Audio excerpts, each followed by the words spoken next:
Pokiston-Afg'oniston chegarasida kuchli to'qnashuvlar yuz berdi.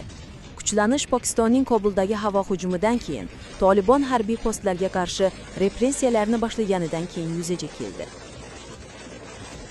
Shanba oqshomida Tolibonning Pokiston harbiy postlariga hujumidan so'ng Pokiston-Afg'oniston chegarasida shiddatli to'qnashuvlar boshlandi. Har ikki davlat xavfsizlik rasmiylarining xabar berishicha, bu keskinlik shu hafta Pokistonning Kobuldagi havo hujumidan keyin sodir bo'ldi. Tolibon kuchlari turli viloyatlardan kelgan yuqori martabali Tolibon rasmiylariga ko'ra, Islomobod Afg'oniston hududiga havo hujumlari uyushtirganini da'vo qilib, Pokiston qo'shinlariga qarshi qurolli repressiya boshlagan.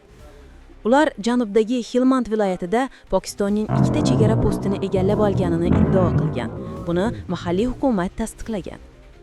Pokiston xavfsizlik rasmiylari bir necha chegara nuqtalarida to'qnashuvlar sodir bo'lganini tan olib, ular kuch bilan javob berishganini ma'lum qildi. Bugun tunda Tolibon kuchlari bir necha chegara nuqtalarini o'qqa tuta boshladi. Biz chegaraning 4 joyida artilleriya bilan javob qaytardik, dedi Pokiston hukumat rasmiysi Guardian nashriga.